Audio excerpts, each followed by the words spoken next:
առավելությամբ մենք չունենք բյուջետային ծրագրերի մասին ոչ մի տեղեկատվություն։ Այսինքն հայտերի քննարկման process-ին դուք մասնակցել եք, ներկայացրել ձեր առաջարկները, բայց տեղեկատվություն չունեք, թե ինչ ընթացքի մեջ է, ինֆորմացիան ինչպես է փոփոխվում, ինչն է ընդունվել, ինչն է մերժվել, եւ մենք որպես հետազոտողներ աշխատելով աշխատանքի սոցիալական հարցերի նախարարության հետ եւ ֆինանսների նախարարության հետ կարողացել ենք այդ ինֆորմացիան հայտարարել բերել են տեսքի, որը ձեզ ինֆորմացիա կտրամադրի ծրագրերի մասին, այսինքն դուք չունեք հնարավորություն միջին ժամկետային փաստաթուղթը բացել եւ տեսնել, որ ծրագրում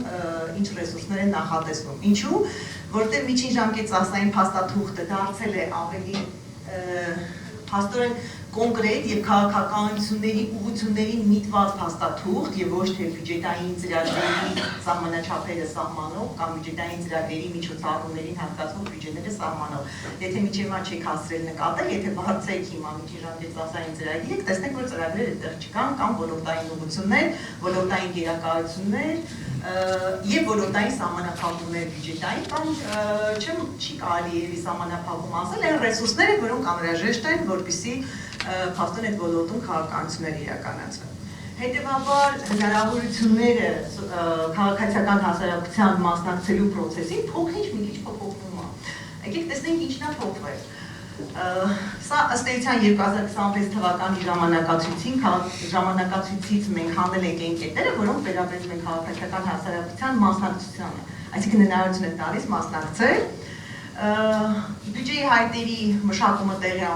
տեղի ունեցել մինչև մարտի 10-ը, գիտեք, դուք մասնակցություն եք ունեցել մինչև ապրիլի 10-ը։ Մինչև ապրիլի 10-ը քաղաքացիական հասարակությունը հնարավորություն է ունեցել իր առաջարկները ներկայացնել, քննարկել հանրային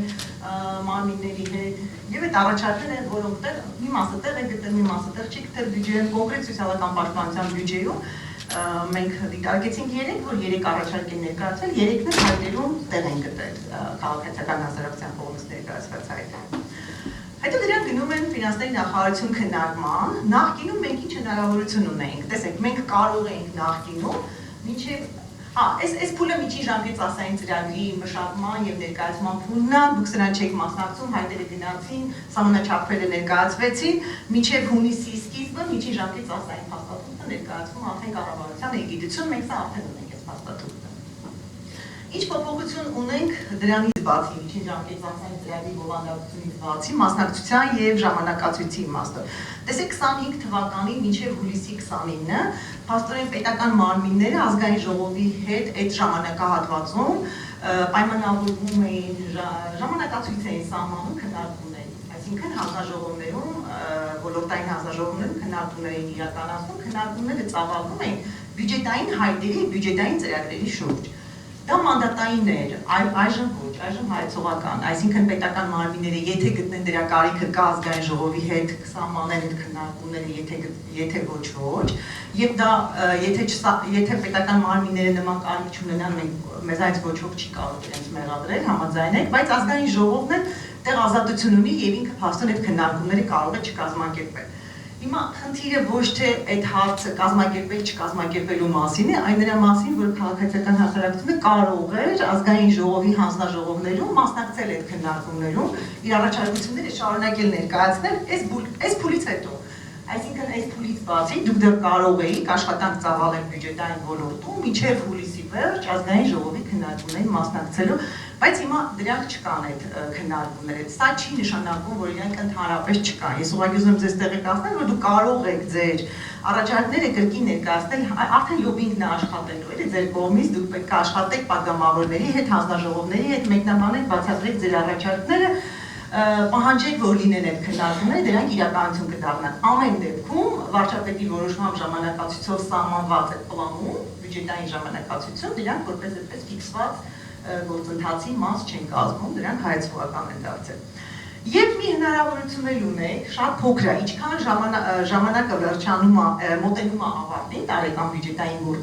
մշակման գործընթացի, այդքան քաղաքացիական հասարակության մասնակցությունը եւ ձայնը տեղ հասցնելը բնականաբար ավելի բարդ ու դժվար է դառնում, բայց դուք ամեն դեպքում նկատի ունեցեք, որ դեռևս սեպտեմբերի վերջին, այսինքն հոկտեմբերի սկզբին է սովորաբար բյուջեի նախագիծը ներկայացնում ազգային ժողով արդեն վերջնական քննարկումների եւ այդ 2 ամսվա ընթացքում դուք նորից նույն հնարավորությունը ունեք լոբինգի միջոցով, պատգամավորների հետ աշխատանքի միջոցով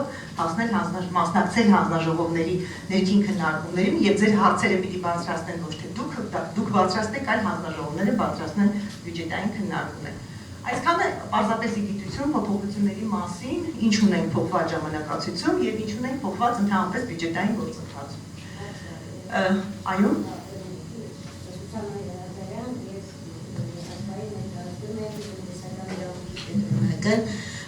Շատ ուրախալի է, որ այդ երկու գործընթացները իրարից տարանջատվեցին, բայց ինձ մի քիչ անհանգստացնում է հենց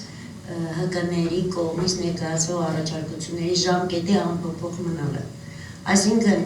էլի չունենալով որևէ կոնկրետ ինֆորմացիա, մինչև ապրիլի 10-ը իրանք միայն այդ ժամանակահատվածում կարող են ներկայացնել առաջարկություններ։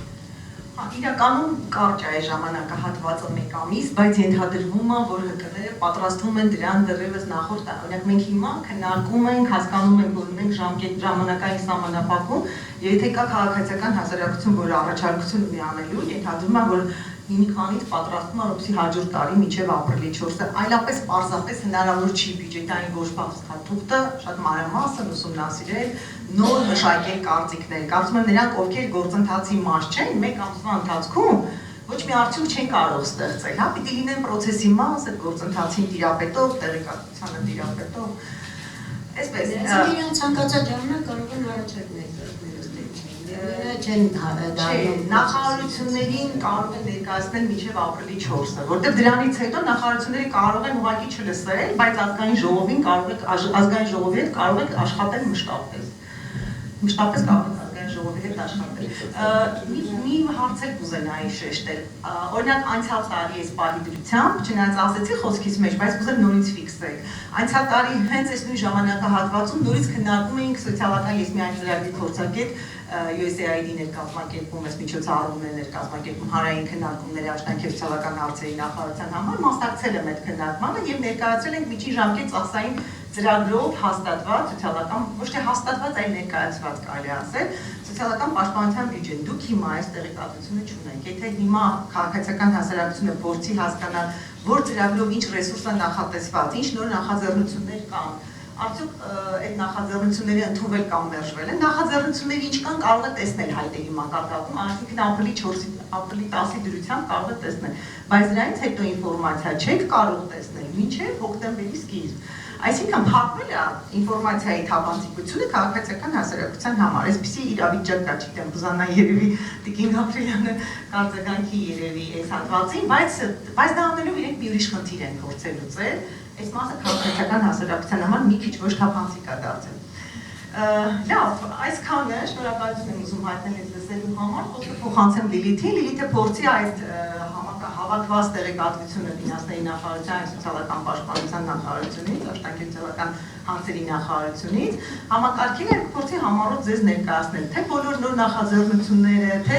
այս պահի դրությամբ քննարկվում են, որ կմերժվեն կամ որոնք հաստատվել են, չի կարելի ոչինչ ասել մերժված եւ հաստատված, որովհետեւ այդ հաստատումը դեռ չի հաստատված կամ այսինքն մշտապես կարելի է փոփոխություններ անել, սակայն բյուջեի սահմանափակումը հնարավորություն չի տալիս միաժամանակ ունենալ եւ սա, եւ նա, այսինքն տեսնենք թե այս պահի դրությամբ ինչպիսին են տրամադրությունները առաջարկողներ նախաձեռնությունների շուրջ, բյուջեի շուրջ, որ ծրագրերն են աճել, որոնք են նվազել, ինչ ունենք սոցիալական պաշտպանության բյուջեում։